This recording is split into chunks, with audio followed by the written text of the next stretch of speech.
Please अपनी गलतियों का कफारा अदा कर लो ताकि तुम और आयला आराम से अपनी ज़िंदगी गुजार सको। कैसे? उसने मुझे बता दिया कि तुम अब भी मुझसे मोहब्बत करती हो, और मैं वादा करता हूँ कि चाहे कुछ भी हो जाए मैं सब कुछ सही कर दूंगा। अस्सलाम वालेकुम दोस्तों, आज के एपिसोड ने कहानी को एक ऐसे मोड़ पर ला खड़ा किया है जहां हर किरदार की ज़िंदगी बदलती हुई नज़र आ रही है। लेकिन असल सवाल ये है कि अगले एपिसोड में क्या होने वाला है। मेरा ख्याल है कि शामी पहली बार अपनी माँ के खिलाफ खड़े होने की कोशिश कर सकता है। रिमला ने उसके दिल में दोबारा उम्मीद जगा दी है और अब वो एला से अपनी मोहब्बत का इजहार करके माजी की गलतियों को ठीक करना चाहिएगा, लेकिन क्या अब बहुत देर हो चुकी है। दूसरी तरफ एला अभी भी शामी से शदीद नाराज़ है। अगरचे इसके दिल में पुरानी मोहब्बत के जज्बात मुकम्मल तौर पर ख़त्म होए या नहीं ये अभी वाज़े नहीं है, लेकिन उसकी बातों से यही महसूस होता है कि इसने शामी को माफ़ नहीं किया। इसलिए मुमकिन है कि वो अगली एपिसोड में भी शामी को साफ इनकार कर दे। अब बात करते हैं ओन की। ओन ने एक बार फिर साबित किया है कि वो ज़बरदस्ती रिश्ता नहीं बनाना चाहता।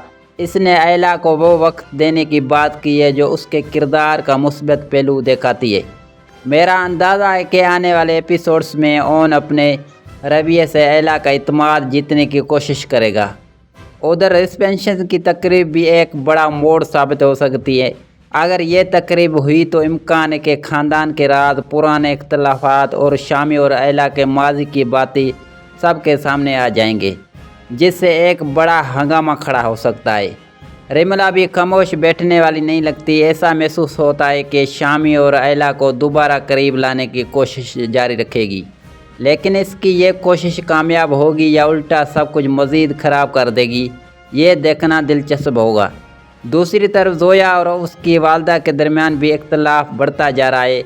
मुमकिन है कि आने वाले दिनों में घर के अंदर दो वाज़े ग्रुप बन जाए और हर शख्स अपनी अपनी तरफ से फ़ैसला करने लगे।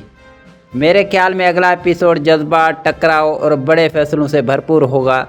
लेकिन सबसे बड़ा सवाल ये है, क्या एला अपने माजी को एक और मौका देगी या ओन अपनी सच्चाई और सब्र से इसके दिल में जगह बनाने में कामयाब हो जाएगा। अपनी कीमती राय कमेंट में ज़रूर करें कि आपके ख्याल में एला को आखिर किसका साथ मिलना चाहिए, शामी या ओन। Thank you.